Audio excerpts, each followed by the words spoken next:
বাংলাদেশে ছড়িয়ে যায় সেই সময় তাদের যেই সহযোগিতা তাতে আমরা আমাদের অসন্তুষ্টি প্রকাশ করেছি এবং ভবিষ্যতে তারা আশ্বস্ত করেছে যে তারা এই যে আমাদের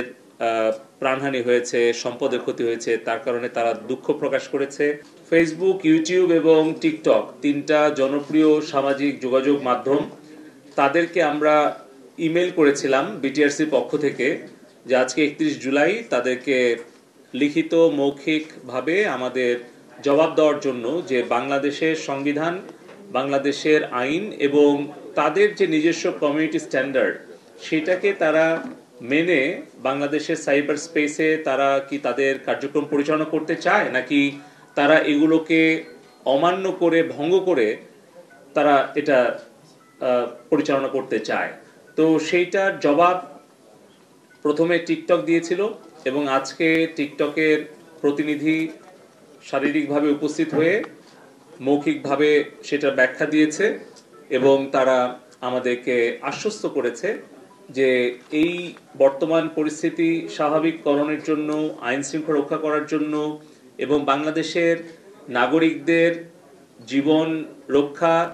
এবং নিরাপত্তা নিশ্চিত করা এবং সরকার এবং রাষ্ট্রের সম্পত্তি রক্ষার জন্য তারা সহযোগিতা করেছে এবং আগামী দিনেও করবে। ফেসবুক গতকালকে রাত্রে আমাদেরকে ইমেইলে রিপ্লাই দিয়েছে এবং তারা আশ্বস্ত করেছে এবং আজকে তারা ভার্চুয়াল মাধ্যমে তারা আমাদের সাথে বৈঠক করেছে প্রায় 1 ঘন্টার উপরে এবং তাদের গ্লোবাল লিগ্যাল টিম এবং তাদের যে আঞ্চলিক প্রধান তারা সকলেই সেখানে উপস্থিত ছিল। আমরাও আমাদের লিগ্যাল টিম এবং বিটিআরসি পুরো টিম আমরা আমাদের উপস্থাপনা তুলে ধরেছি এবং তার প্রেক্ষিতে তারা তাদের যেই সহযোগিতা সেটি আশ্বস্ত করেছেন। কিন্তু আমরা ফেসবুকের যেই সহযোগিতা বিশেষ করে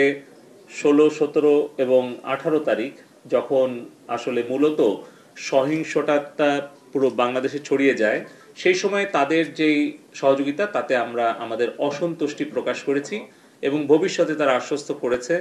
যে তারা এই যে আমাদের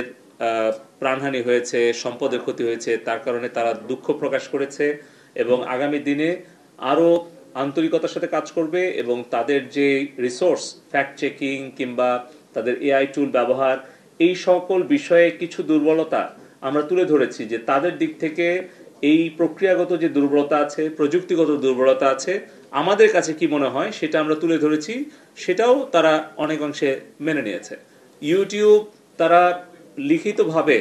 লম্বা একটা জবাব দিয়েছে ইমেইলে গতকালকে এবং তারা তাদের ব্যাখ্যা দিয়েছে তাদের প্ল্যাটফর্মে কিভাবে তারা কন্টেন্ট আমাদের রিকোয়েস্ট অনুযায়ী ব্লক করেছে, কন্টেন্ট টেক ডাউন করেছে, কিন্তু তাদের চ্যানেলগুলো ব্লক করার ব্যাপারে তাদের ভিন্ন একটু স্ট্র্যাটেজি আছে, সেগুলো তারা বিস্তারিত ব্যাখ্যা দিয়ে তারা বলেছে যে আগামীতে তারা আরো ঘনিষ্ঠভাবে কাজ করবে।